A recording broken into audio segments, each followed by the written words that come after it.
Hey gang, I'm Josh, and with me is Gary Crum from Agora, and we're back for the next installment of our series on surviving with purpose, just a way to think about business with intentionality as we grapple with the challenge of the pandemic. And Gary, this time we're talking about bouncing back.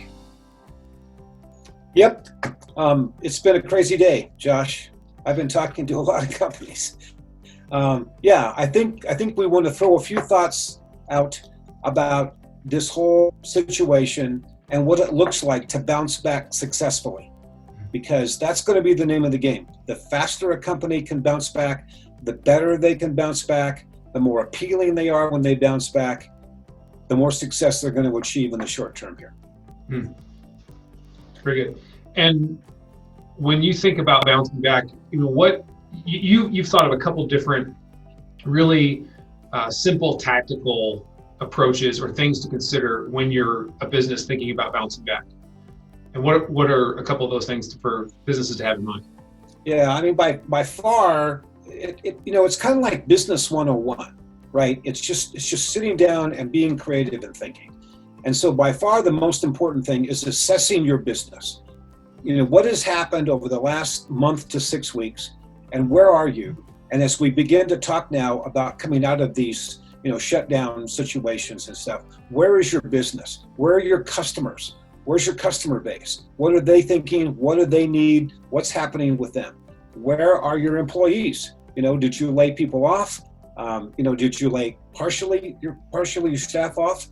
Kind of where is your business? Where are you in terms of the ability to actually execute and deliver products, services, etc. to your customers? Because an assessment is really critical to help you figure out what you're going to need to bounce back, what that picture looks like.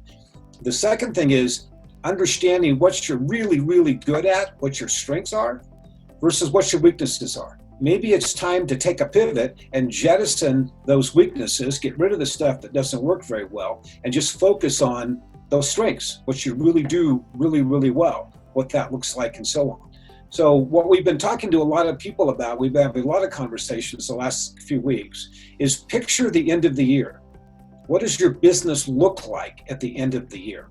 And what would you like it to look like? How much success would you like to have? What are you now doing? What customers are you reaching into? What products and services are you offering, and so forth? And then using that as a template to say, okay, if I'm going to hit that by the end of the year, what do I need to look like right now? What do I need to move towards in terms of bouncing back so I can get to that particular picture?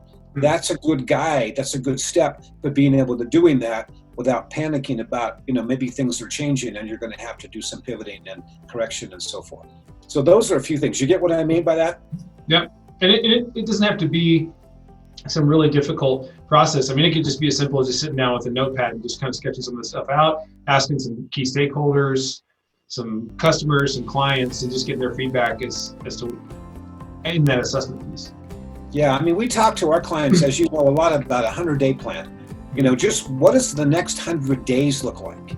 And there's some uncertainty in there because as we kind of roll out through some of these, shutdown requirements, there's going to have to be stipulations to protect employees, protect customers, and so forth. But, what does the next 100 days look like? How can you get moving during those 100 days? Because the landscape is not going to look the same as it did 3 months ago. It's going to be a little bit different world. So let's, assuming you've done the assessment and you kind of know what that 100 days looks like what's the next step in that process? I mean, is it just simply execution, or is there some other questions to bring in? Yeah, I mean, depending upon where your customers are, you're going to have to call your customers and find out what's going on if you haven't already. Your employee base, if they're kind of scattered, you're going to have to gather your employees back up and the nice payroll protection plan program that our government was so thoughtful with only went so far. And I would imagine most of the people watching this video have not been able to get any of those funds. So what are you going to do? How are you going to be able to get your employees back in position and begin to start business and get your business rolling up again? A lot of businesses have been moving, but at a slower pace than they were. So it's really just a question of trying to visualize what's needed, trying to pull those assets together, and then executing a plan, step by step by step without panicking to be able to go back in and address your customer needs and be able to fulfill their requirements and get revenue rolling again, get cash flow rolling again. It's probably one of those unique opportunities. It's so easy to get caught up in a business of just doing the business instead of working on the business. It's like one of the unique opportunities when you can actually kind of stop and say, hey, I'm doing X, Y, and Z. Do they roll up to the outcomes that we're looking to do? This time you could actually set those outcomes and then reverse engineer it back. Yeah, exactly. And the next installment of this, I think what we're going to do is we're going to talk about pivoting, how we can get creative and looking at opportunities that are around us, how we can take a look at those things, and we can have a little bit of a brainstorming session that way to get people thinking about what other kinds of things they might be able to do.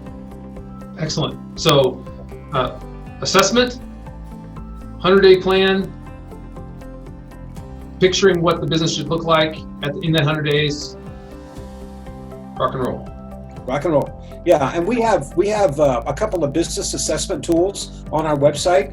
If people want to go get those things, they're fairly simple, but they ask some really good quality questions that you might be able to think through. Those might be really helpful.